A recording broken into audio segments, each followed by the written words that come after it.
मित्रों नमस्कार, मैं हूं राकेश कुमार। आप देख रहे हैं मत अभिमत। अंचलाधिकारियों का मामला अभी सुर्खियों में है। हर तरफ अंचलाधिकारियों की चर्चा होती है और कारण कि बिहार में सर्वे चल रहा है।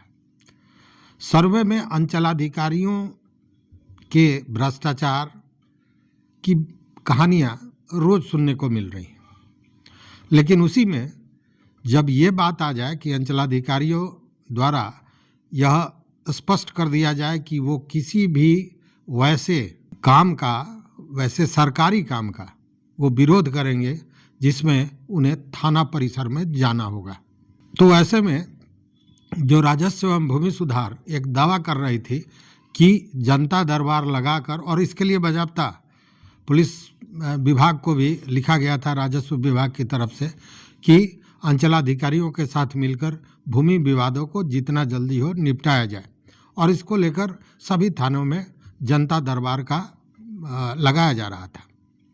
लेकिन इसी दौरान एक इतनी बड़ी घटना हो गई जिसने इसके लिए कहीं ना कहीं अंचलाधिकारियों का जो संघ है, राजस्व पदाधिकारियों का जो संघ है, उसने ये ऐलान कर दिया कि अब किसी भी काम को जिसके लिए उनको थाना परिसर में जाना होता है उसका वो बहिष्कार करेंगे। आखिर इसके पीछे मामला क्या है? तो मामला मुझे लगता है कि आपको पता होगा। सीतामढ़ी के परिहार अंचल में एक घटना हुई। घटना ये कि वहाँ की सीओ जो महिला पदाधिकारी हैं मुनि कुमारी, वो जनता दरबार के दौरान थाना परिसर में बैठी थी। भूमि विवादों का मामला चल रहा था और उसकी सुनवाई हो रही थी।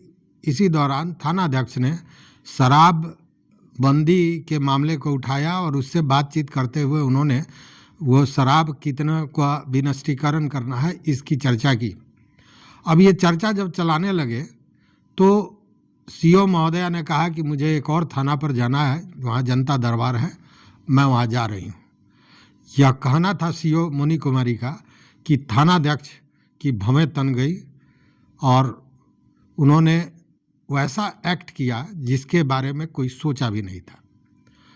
भद्दी भद्दी गालियाँ दी, बुरी तरह अपमानित किया उस महिला पदाधिकारी को, और साथ में उनको घसीटते हुए एक कमरे में ले जाकर बंद कर दिए, मतलब कैद कर दिया। अब बाहर मत जाइए, बात मानिए।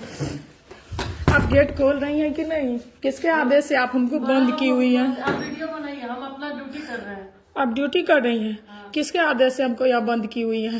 आदेश मिला है बड़ा बाबू का, तो किए। कहाँ है लिखित आदेश? दिखाइए तो। आपको बड़ा बाबू कहाँ दिया है लिखित आदेश? आप मेरा वीडियो बना के क्या करेंगे? क्या करेंगे आप? लिखित आदेश दिखाइएगा ना। कुछ नहीं कर सकते आप। पुलिस लोगों का क्या कोई बिगाड़ सकता है? बनाइए वीडियो, आप हमको आदेश दीजिए लिखित। गेट खोलिए, वीडियो बनाइए, गेट खोलिए। अब यह घटना तो निश्चित रूप से बड़ी थी, और तब जब नीतीश कुमार लगातार महिला सशक्तिकरण की बात करते हैं और महिलाओं के सबसे हितैषी माने जाते हैं, वैसे में एक महिला पदाधिकारी जो राजपत्रित पदाधिकारी है, अपने क्षेत्र की सबसे बड़ी पदाधिकारी मानी जाती हैं, उसके साथ इस तरह का दुर्व्यवहार निश्चित रूप से दुखदायी था, और इसकी भर्त्सना जितनी की जाए वो कम है। अब ये बात जब संघ को लगी, अंचलाधिकारियों को लगी, तो उन्हें लगा कि ये उनके पद प्रतिष्ठा को अपमानित करने का काम किया गया है, उनकी गरिमा को गिराने का काम किया गया है, और उसके बाद उन्होंने आक्रोशित होकर भूमि एवं राजस्व विभाग के एसीएस को पत्र भी लिखा है और इस पत्र में कड़ी कार्रवाई करने की मांग की गई है। साथ ही यह भी कहा गया है कि अगर इस पर कार्रवाई नहीं होती है तो संघ इसके लिए आगे किस तरह अपना आंदोलन बढ़ाएगा अपनी मांग को लेकर, इस पर भी विचार कर सकता है।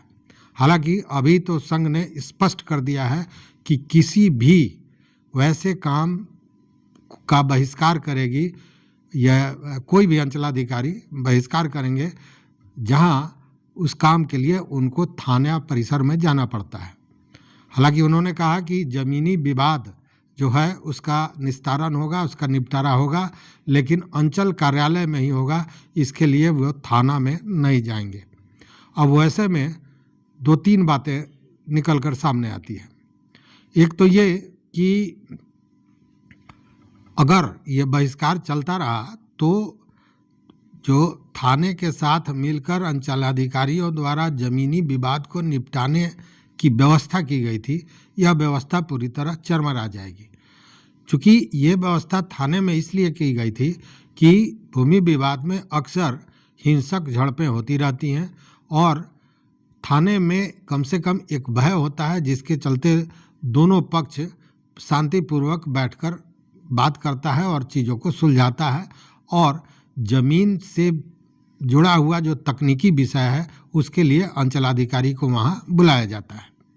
लेकिन अब तो थाना होगा नहीं, या फिर थाना अंचलाधिकारी के यहाँ जाए, तो जब अंचलाधिकारी थाना में जाने को मना कर रहे हैं, उस स्थिति में थानेदार वहाँ पहुँचेगा नहीं पहुँचेगा ये तो बाद की बात है, तो यह कहीं ना कहीं प्रभावित करेगा। दूसरी बात कि इसको लेकर तरह तरह की बातें भी हो रही हैं। एक तरफ तो ये कहा जा रहा है कि महिला पदाधिकारी के साथ जो थानाध्यक्ष का व्यवहार था बहुत गलत था। दूसरी ओर बहुत से आम आदमी की बात मैं कर रहा हूँ जिनका ये कहना है कि इन लोगों ने इतनी भ्रष्टाचार फैला रखी है कि उसी के चलते ये सारी चीज़ें हो रही हैं। अब कारण जो हो, लेकिन जो हुआ है वो गलत है। एक महिला पदाधिकारी के साथ इस तरह का व्यवहार निश्चित रूप से ये शर्मनाक है और इस पर अब देखने वाली बात है कि विभाग क्या एक्शन लेता है।